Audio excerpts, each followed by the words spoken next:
The sewers of Elysium breathed like a living thing, a maze of dripping tunnels and whispering pipes where the city's forgotten heart still pulsed. Rusted valves wept steady tears into the black water, their glow tinted green by threads of bioluminescent moss that clung to concrete ribs overhead. In that dim, ghostly light, a boy moved like a shadow. Ryan Thorne, 12 years old and half the size he should have been, crouched beneath a broken steam conduit, his skinny hands busy prying open the casing of a discarded purifier core. The hum of machines above him, factories, turbines, drones, was a lullaby of survival. He'd lived down here for almost half his life, ever since the purge that erased the human quarter and left him with nothing but the tunnels, the rats, and his will. He knew every drip, every echo, every faint vibration in the walls. The sewers were his lungs and his bones, and in them he was invisible. Until tonight. Somewhere deeper in the pipes, a sound pierced the mechanical rhythm, a faint, trembling whimper. Ryan froze, his dirty fingers halting mid-turn of the screwdriver. It wasn't metal or machine. It was soft, alive, and afraid. Curiosity and caution waged their usual war inside his chest, but curiosity always won. He slid his scavenged knife from his belt and moved silently toward the noise, bare feet making no sound against damp concrete. The tunnel widened into a drainage chamber half-flooded with dark water. A broken light fixture flickered overhead, casting intermittent flashes of silver against the walls. That was when he saw her. A girl, maybe his age, maybe older, it was hard to tell, half collapsed against the wall. Her skin a faint luminous blue that caught each pulse of the light like moonlight on water. Her hair, silvery white, clung to her face and shoulders. She wore a tattered dress, once expensive, now soaked and torn. And she was limping, one leg twisted slightly beneath her as she tried to pull herself up with the help of a bent metal crutch. Her eyes lifted when she noticed him, wide and glass-bright, a color like deep ocean light. "Stay back," she whispered, voice trembling but still melodic, the accent unmistakably upper-tier Alessian. Ryan raised his hands slowly, showing they were empty. "I'm not here to hurt you," he said quietly, stepping closer. "You're bleeding." She shook her head in panic, glancing over her shoulder. "They'll find me. Please, please, they're coming." And then he heard it too, the echo of heavy boots splashing somewhere behind her, the metallic clank of weapons striking armor. Security patrol. His pulse spiked. They never came this deep unless they were chasing something or someone. "Who's coming?" he asked. "My father's men," she said, eyes glistening with terror. "They'll kill you if they see you with me." For a second, Ryan considered turning back. Helping in Alessian air was a death sentence. But he looked at her, trembling and alone, and something in him, some scrap of kindness, he thought long starved, stirred to life. "Come on," he said, crossing the water and catching her before she could collapse.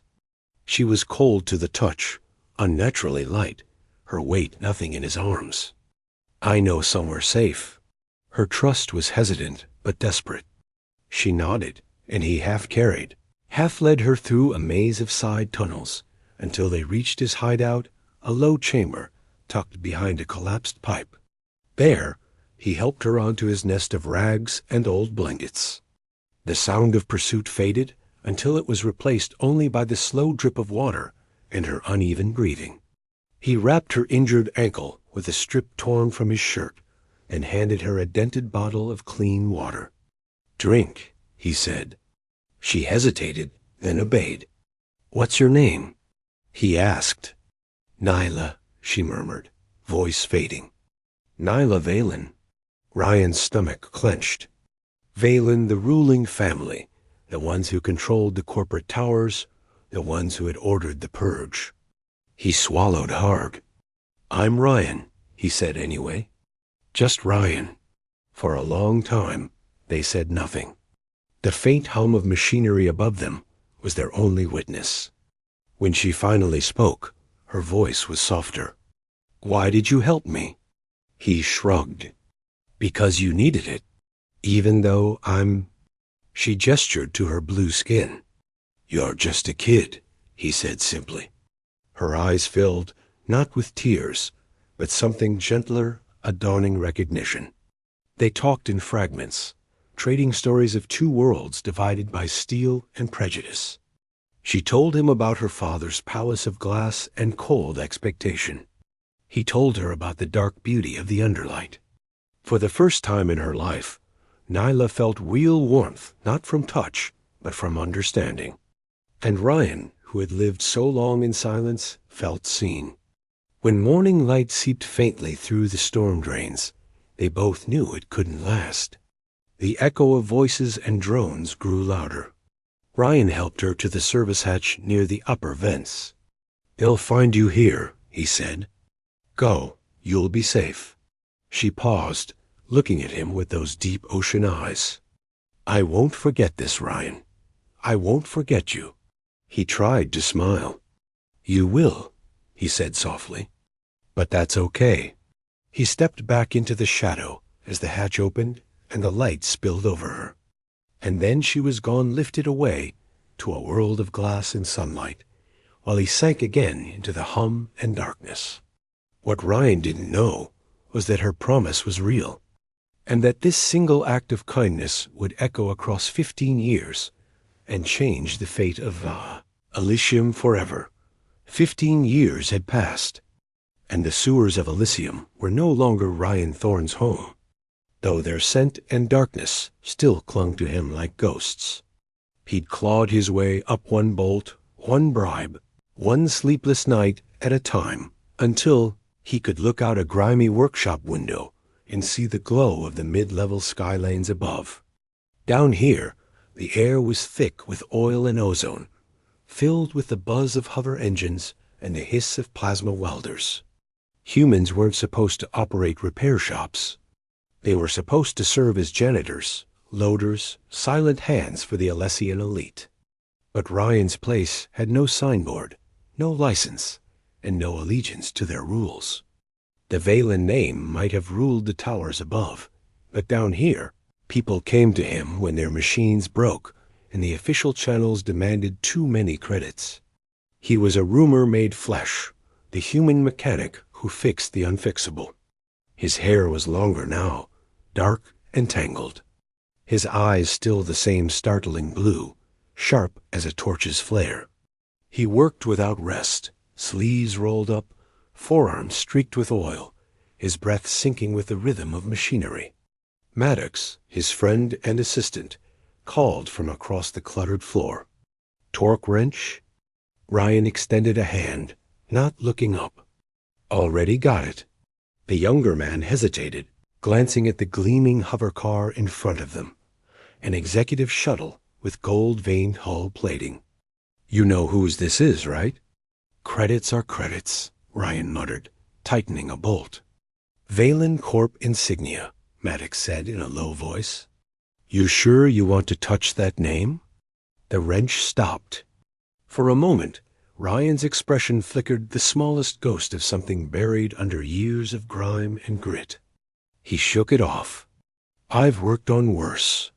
But as he adjusted the fuel regulator, a familiar tremor passed through his chest, a soundless memory, the scent of damp concrete and a girl's trembling hand in his. The door chime broke it. Maddox went to answer, and a voice followed him in, cool and melodic, cutting through the engine noise like glass. "You don't mind waiting," she said. The sound froze Ryan's breath mid-sentence. He straightened slowly, wiping his hands on a rag as he turned. A woman stood framed in the doorway. Silver hair like spun light, blue skin shimmering faintly under the workshop's neon haze. Her eyes, those same deep ocean eyes he'd seen once by lantern glow, met his, and the years between them collapsed. "You remember me," she said, her smile small but knowing. "Hard to forget the daughter of the man who nearly erased my kind, Ryan replied. His voice was steadier than he felt. Maddox looked between them, wide-eyed, until Ryan dismissed him with a flick of the hand. The mechanic and the heiress stood in the humming silence of the shop, the past pressing in on both of them.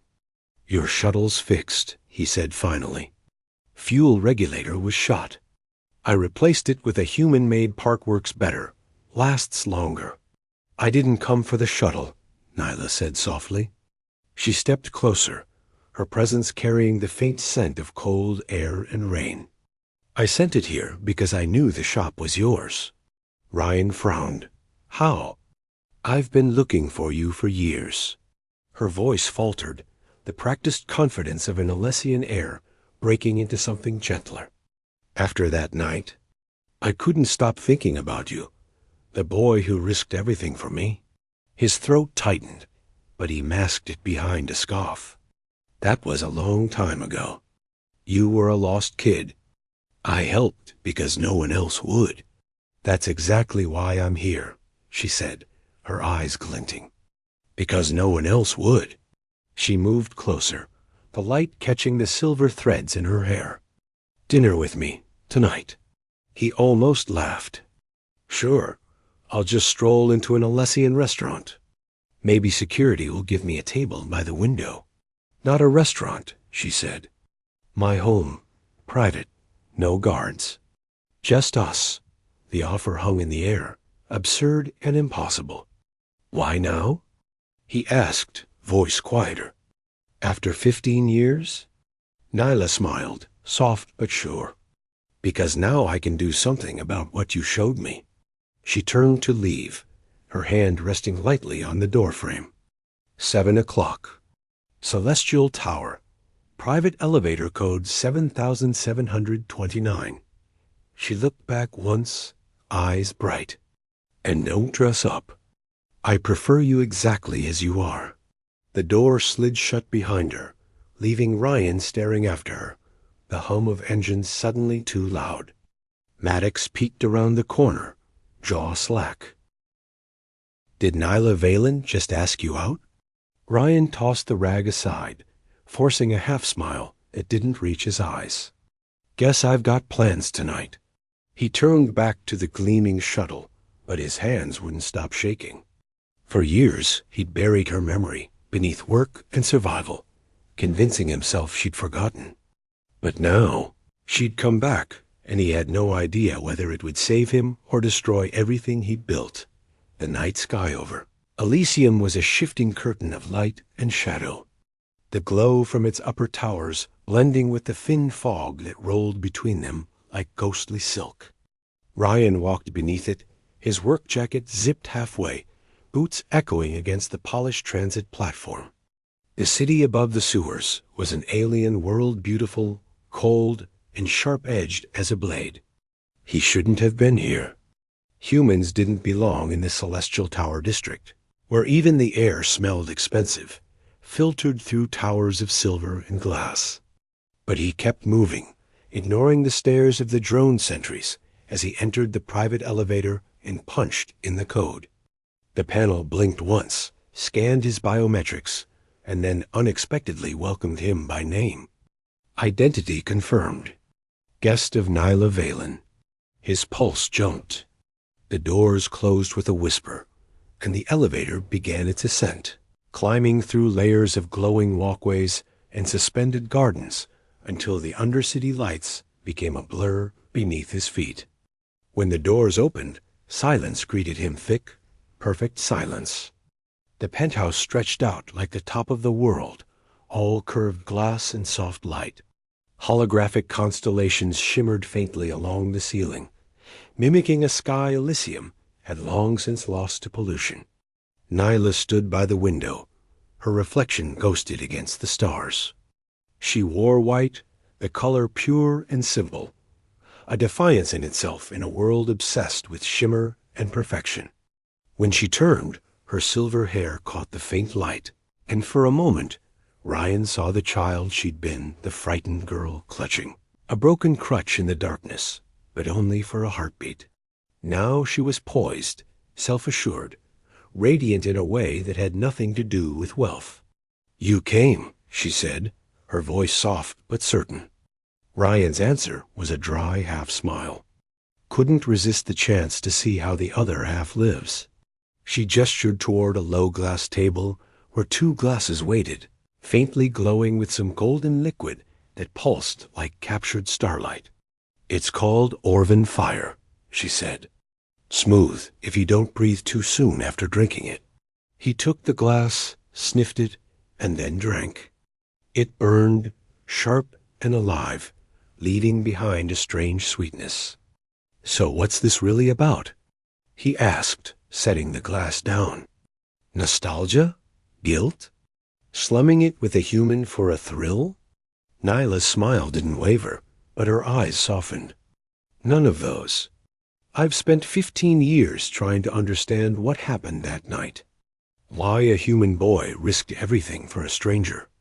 I think I finally do. She took a step closer, the distance between them shrinking. You showed me what compassion looks like when there's nothing left to gain. I want to be that person, but I can't do it here. She tapped a finger lightly on the glass, where the reflection of the city stretched endless and cold. This place is a cage beautiful, gilded, suffocating. Most people down below would kill to live in your cage, Ryan said, his tone flat but not cruel. You don't understand what it costs, she replied. I've bought a ship, small, fast, fully stocked. I'm leaving Elysium. I want to see the outer colonies, the free worlds. Her gaze caught his, bright and steady. I need someone who can keep it running. Someone who doesn't lie when he speaks. Ryan studied her for a long moment. You want me to leave everything I've built to chase stars with you? You built this, she said, gesturing toward the calluses on his hands, the stains on his sleeves. But it's killing you. Every system in this city is designed to keep you from ever being more than what they allow. You fixed their machines. You could fix the universe. Her voice trembled, just slightly. And maybe, in the process, fix me. He didn't know whether to laugh or curse. You think I'm some kind of savior? No, she said softly. Just human. The word hit him harder than he expected. For a long while, neither spoke. The city's hum drifted through the glass, faint and distant. Then Nyla's hand brushed his wrist, light as a spark. I'm not asking you to belong to me, she whispered. Just come see what belonging could mean. Ryan's defenses cracked for the briefest second, and then the lights flickered. A sharp tone cut through the quiet. Nyla's eyes widened. No, she breathed, turning toward a control panel. Security breach. The holodisplay sprang to life, showing 6 Valen security officers ascending in the main elevator. At their head was a tall, gaunt figure with pale green skin and eyes like Icecrell, her father's chief of security. Ryan's instincts kicked in immediately. He was moving before she spoke, scanning the room for exits. You said no guards. He must have been monitoring me. I thought I cut his access. She grabbed his hand, pulling him toward a concealed door at the back of the room. This way. Behind them, the main elevator chimed.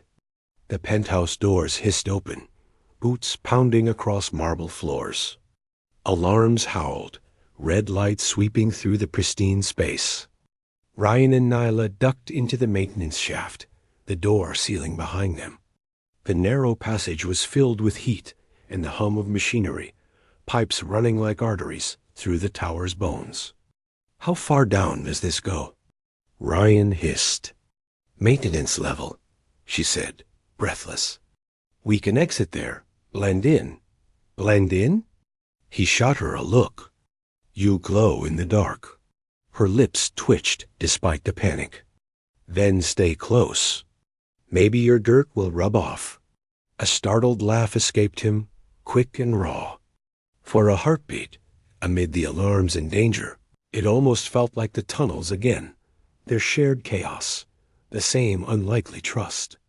Then the shaft shuddered as something heavy hit the hatch above. Move, Ryan ordered, taking the lead now. The ladder rattled under their weight as they descended into the dim red glow below. The shaft opened into the tower's underwork steam, wires, and echoing corridors. The hum of power cores filled the air. Which way? Follow the coolant lines, Ryan said automatically, recognizing the system architecture. They'll lead to the maintenance bays. She stared at him, surprised. You know this layout? I've repaired half the city's guts, he said, moving ahead. You learn where they hide the exits. They broke into a jog, shadows chasing them through the neon gloom. Somewhere above, Krell's voice echoed through the combs. Seal the lower levels. They're heading for the ducts. Ryan's jaw tightened. He knows your habits. He's been my jailer since I could walk, she muttered. Then let's make him regret that. And as they disappeared deeper into the underworks, the city above bright, ordered, and cruel continued its quiet hum, unaware that two fugitives, one human and one Alessian, were about to rewrite its destiny from the shadows below. The underworks of Elysium roared with the sound of living machinery. Pipes shuddered under pressure. Coolant vapor hissed through fractured seals, and a constant pulse of energy thrummed beneath the metal floors like the heartbeat of a slumbering giant. Ryan moved fast, guiding Nyla through the maze of catwalks and service tunnels with the confidence of someone who had once survived in the city's bones. The further they went, the more the sterile perfection of the upper levels faded behind them. Here, the walls were scarred, dripping with condensation. The air carried the heavy tongue of oil and ozone instead of perfume. Almost there, Ryan said, glancing back at her. Nyla kept pace, breathless but determined, her white dress streaked with grime, silver hair damp with sweat. She looked less like an heiress now, and more like something real, human even, and the sight stirred something sharp in his chest. Where are we going? She asked between breaths. Down, he said simply. Always down. They reached a rusted hatch at the far end of a corridor. Ryan pried it open with a groan of metal. Cold, damp air spilled out familiar air, carrying the smell of stagnant water and moss. Ladies first, he said with a grin that didn't reach his eyes. Nyla hesitated only a heartbeat before descending the ladder. Ryan followed, pulling the hatch closed above them. The last trace of the upper city vanished as they dropped into the underlight, the sewers. The tunnels greeted him like old scars. The same dripping echo, the same faint green glow of moss clinging to the concrete walls, though now it was brighter, alive in places where it hadn't been before. Ryan switched on a small wrist light, casting a cone of pale blue across the tunnel ahead. This is where I grew up, he said quietly. Beneath your father's feet. Nyla turned, studying the walls, the etched graffiti of long-gone scavengers, the patches of recycled metal welded into shelter. It's not what I imagined, she murmured. It's better. He smiled faintly. Wait till you meet the people who built what's left. They walked for nearly an hour, deeper into the heart of the sewers, until the tunnel widened and the air changed. Distant voices echoed. Faint laughter. The smell of cooked food, real food, carried through the air. When they stepped into the main chamber, Nyla froze. What had once been a ruin of pipes and drainage channels was now a hidden city. Makeshift houses crafted from salvage rows along the curved walls, strung together by cables and catwalks. Gardens of algae and moss glowed under strips of old industrial lighting. Children darted between the structures, laughing. And everywhere, humans, men, women, and kids moved with quiet purpose. It was alive, defiant, a heartbeat under the machine skin of Elysium. They built this, Ryan said softly, when the world above refused to let them live. It's beautiful, Nyla whispered. They did what we never could create, something that feels alive. A deep voice interrupted them. Ryan Thorne. Thought the tunnels had finally buried you. Ryan turned to see a broad-shouldered man emerging from the shadows, his beard streaked with gray, his arms folded. Hector, Ryan said, a genuine smile breaking through for the first time in days. The older man grunted, eyes flicking to Nyla. The warmth vanished. And who's this? Nyla Valen, Ryan said simply. Hector's jaw tightened. As in that Valen? She's with me, Ryan said. We need help. The tension in the air was thick enough to taste. Murmurs rippled through the bystanders' humans, whispering the name like a curse. Hector finally lowered the scavenged pulse rifle he'd been holding. Then we take you to Eliza. He turned and started down the walkway without waiting. Nyla followed close behind Ryan, her chin high, though her eyes darted to the faces watching her. The council chamber was a wide space at the heart of the settlement, its walls lined with old circuitry and glowing coolant vanes. 5 people sat around a table made from a repurposed reactor shield. At their center sat Eliza, a woman with sharp eyes, copper skin, and a leader's steadiness. Ryan Thorne, she said, rising. The prodigal son returns. Her gaze moved to Nyla. And you bring an Elysian bold.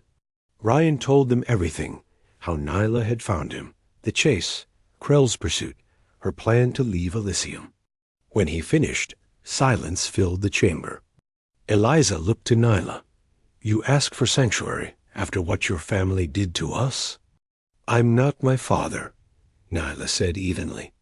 I didn't come to beg. I came to offer something. She met their eyes one by one. My ship is docked at the private spaceport, fully fueled. If you help us reach it, anyone who wants to leave can come. No more hiding in the dark. Hector snorted. You think they'll just let a bunch of humans stroll onto a corporate port? No, she said. But they'll be too busy chasing us to notice you until it's too late. Eliza studied her a long moment, then turned to Ryan. You trust her? He didn't hesitate. With my life. Eliza's gaze softened, just a fraction. Then you'll get your chance to prove it.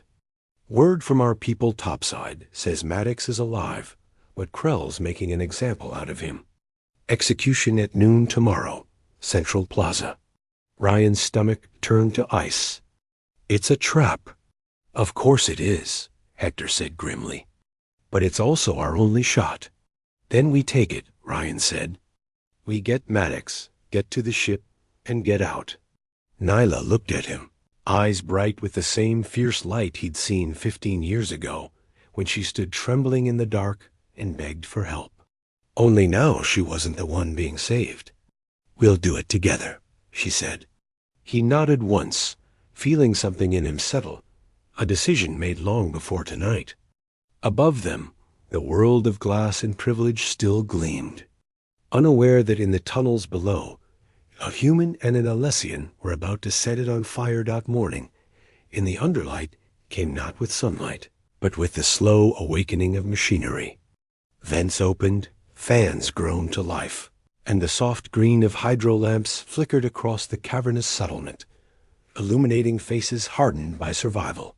Ryan stood over a crude holodable, its display built from scavenged lenses and old data cores, watching the blue outline of Central Plaza rotate in midair. Around him, Eliza, Hector, and a dozen others studied the plan in silence. Nyla stood beside him, her silver hair tied back, wearing a patched cloak that hid her glow. In this light, she looked almost human. Security density's highest here, Eliza said, pointing at the plaza's core. Krell's staging a spectacle public execution, full broadcast.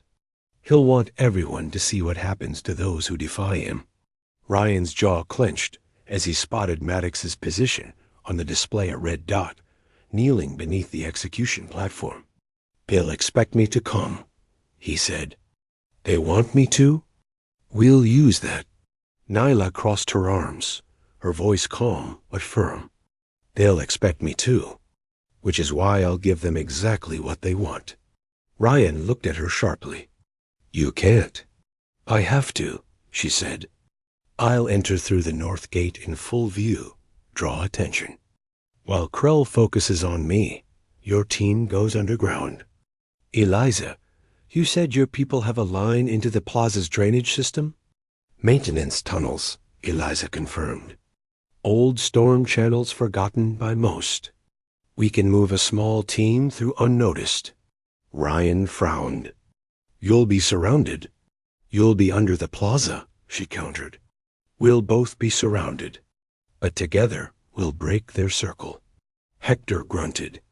Suicidal plan, which means it might just work. Eliza's gaze shifted between them. 3 teams, then Nyla creates the distraction. Ryan handles the rescue. My people secure the spaceport corridor and hack the access gates. And Krell? Ryan asked. Let me worry about Krell, Eliza said, eyes hard. He's been poisoning this city for too long. They broke to prepare. The settlement came alive, with quiet purpose humans strapping on scavenged armor, checking weapons, testing comm units built from scrap. Nyla slipped away to change, returning in a long coat of gleaming white, a disguise borrowed from her old life.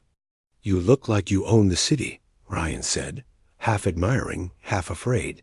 For a few more hours, maybe I do, she replied, meeting his gaze. Then I'll give it back to the people who deserve it. He didn't know what to say, so he stepped forward and pressed a hand to her shoulder. Just promise me, if it goes bad, you run. Her lips curved faintly. If it goes bad, you'll need someone to drag you out. Don't get noble. They left the underlight through separate tunnels, 2 paths diverging beneath the city. Ryan's team emerged in a maintenance duct beneath Central Plaza just before noon.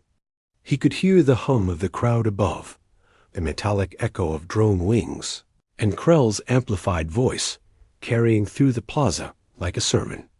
Let this be a reminder to all who defy the order of Elysium. Mercy is for the obedient.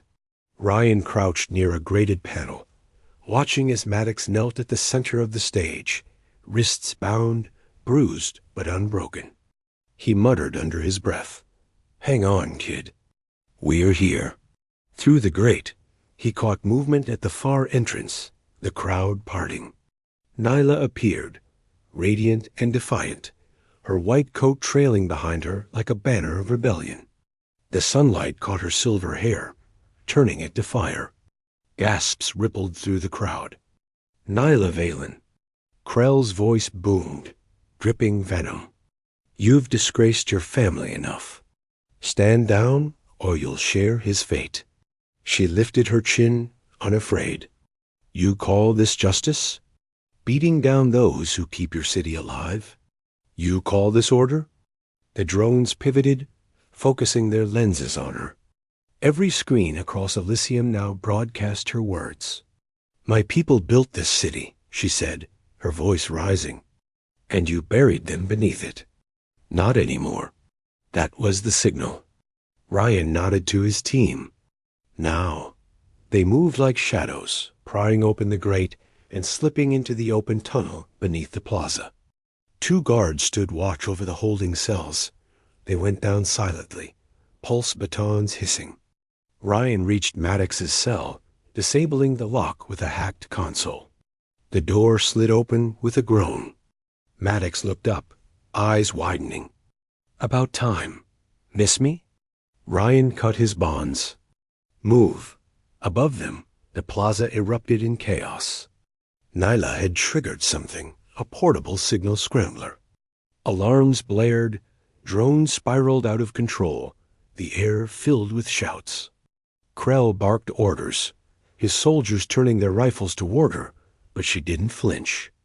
The people of Elysium, workers, merchants, even low-tier officers, were watching her now, seeing defiance from the daughter of the man who ruled them. That's our cue, Ryan said. They surfaced through an access hatch near the plaza's edge, Maddox limping beside him. Spaceport's that way. Eliza's voice crackled through his earpiece. We've got your path, but hurry, Krell's pulling units from every district. Ryan glanced back just in time to see Nyla standing atop the execution platform, staring down Krell. You can't stop what's coming, she said. You taught me that fear keeps power. I learned instead that compassion breaks it. Krell raised his rifle. Ryan's heart stopped. He sprinted forward, shouting her name, but the stun blast caught her squarely between the shoulders. She crumpled. The world seemed to hold its breath. Nilla! He dove through the smoke, but Krell's men dragged her limp form toward a security transport before he could reach her. Maddox grabbed his arm. Ryan! The ship, if we lose it, we lose everyone. He hesitated, torn between rage and duty, before Eliza's voice cut through again. We intercepted Krell's orders. They're taking her to the private docks. Her father's there. Ryan's expression hardened. Then that's where we're going. He turned to Maddox, who was grinning despite the chaos. You're bleeding. You're late, Maddox replied. Now move before I change my mind about dying for this. Together they ran, the plaza burning behind them with a roar of rebellion. The humans of Elysium had seen the truth at last. The light above wasn't salvation, it was the mask of control. And somewhere beyond the smoke, the daughter of that empire was being dragged back into its heart, waiting for the one boy who had once saved her in the dark to do it again. The private docking bay at the pinnacle of Ov, Valen Tower shimmered with cold light. Sleek ships slept in their berths, engines humming with restrained power as drones hovered like metal ghosts between them. Security forces crowded the platform uniforms black as oil, rifles gleaming in the sterile glow. At their center stood Krell, his thin frame taut with fury, and beside him, restrained in magnetic cuffs, Nyla Valen, head bowed but eyes blazing. Ryan watched from the shadows of a cargo gantry, breath shallow, pulse hammering in his ears. Beside him crouched Maddox, pale and bruised, still clutching the stolen passcode device. You sure about this? He whispered. No, Ryan said, loading a salvaged plasma pistol. But she saved all of us. I'm not leaving her to him. Then let's make it count. They slipped through the maintenance corridor like wraiths, shadows among machinery. Below, Thorin Valen, Nyla's father, stood rigid before Krell, his presence, commanding even in stillness. The years had carved his face from granite, but his eyes held the same deep blue as his daughter's, clouded now with disbelief. You've overstepped, Thorin said coldly. Bringing armed troops into my private dock, threatening my family. Your family is the threat, Krell spat, pacing like a cornered predator. Your daughter conspires with human vermin. She's undone everything we built. What we built? Thorin's voice hardened. You mean the empire you twisted behind my back? The purge, the false reports, your lies have poisoned this city for decades. I preserved order, Krell snarled. Humans are parasites. You know what happens if we let them rise. They breed chaos. No, said Thorin quietly. They build life. And my daughter saw it before I did. Nyla lifted her head at that, her voice trembling but clear. Father, he's been selling human captives off-world, funding his own network through their suffering. Thorin's jaw clenched, but he didn't look at her. His gaze was locked on Krell. Is it true? Krell's grin was a snarl. Truth is what keeps you in power. Lies are what keep you alive. Then he raised his weapon, aiming it not at Thorin, but at Nyla. The moment stretched like glass about to shatter. Ryan burst from the shadows, moving before thought caught up. The plasma bolt left Krell's gun, slicing through the air, and struck Ryan in the shoulder. The impact spun him sideways, pain blooming like fire. He didn't stop. He crashed into Krell, knocking him backward. They hit the floor hard, weapons skidding across the deck. Krell lashed out with inhuman speed, catching Ryan across the jaw. But Ryan had spent a lifetime fighting men stronger than him. He drove a knee into the alien's ribs, grabbed a loose panel shard, and slammed it into Krell's arm. Sparks flew. Krell howled, claws raking Ryan's side. "You filthy little rat," he hissed. "You don't belong in this world." Ryan's voice was a growl through clenched teeth. "Then I'll make my own." He drove the shard into Krell's chest. The security chief went still, eyes wide, a faint hiss escaping his lips before he collapsed, lifeless. The silence that followed was absolute. Ryan staggered upright, blood darkening his sleeve. Nyla was already on her feet, freed from her restraints, rushing to his side. "You're hurt," she whispered, hands trembling as they pressed against his wound. "Had worse," he rasped, managing a grin. Thorin approached slowly, his expression unreadable. The man who had once ruled an empire of privilege looked suddenly deeply human. "You're the boy," he said quietly. "The one from the sewers." Ryan straightened, despite the pain. "I was." Thorin's eyes flicked to his daughter, then back to him. "And now you plan to take her away to the stars?" "She doesn't need my permission," Ryan said. "Just her own choice." Nyla's gaze softened as her father looked at her, pride and regret warring across his face. "You would leave everything?" he asked. "Everything we built?" "Not everything," she said. "Just the lies." The older man inhaled slowly, then nodded once, as if conceding to a truth he could no longer fight. "The ship is yours. And so is my blessing. I will announce the end of the human segregation laws at once." His voice faltered, and for the first time, Ryan saw something break in the man's composure. "I was blind. You showed me that." "It wasn't me," Nyla said softly. "It was him." She helped Ryan toward the docking platform, where Eliza and a small group of humans waited beside her ship. The dawning light. Maddox saluted with a crooked grin. "You two done rewriting history?" "We've got company incoming." "Then let's make it official," Ryan said, climbing the ramp. The engines purred to life, the deck vibrating beneath their feet. Through the viewports, Elysium sprawled below silver towers, shining plazas, and the faint green glow of the underlight far beneath, pulsing like a hidden heart. Thorin stood on the platform, watching them go, his hand raised not in command, but farewell. The ship rose, breaking through the haze into the open sky.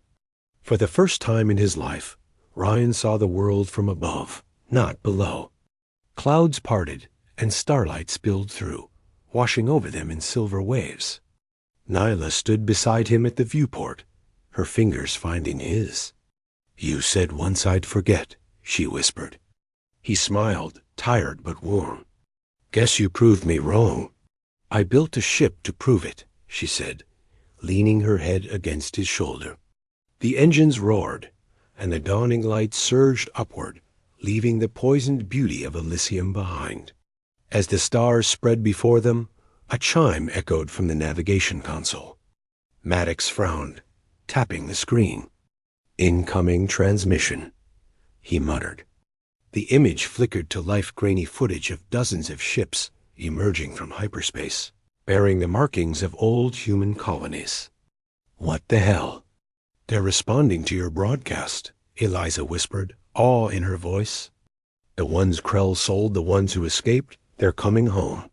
Ryan stared at the screen, realization dawning.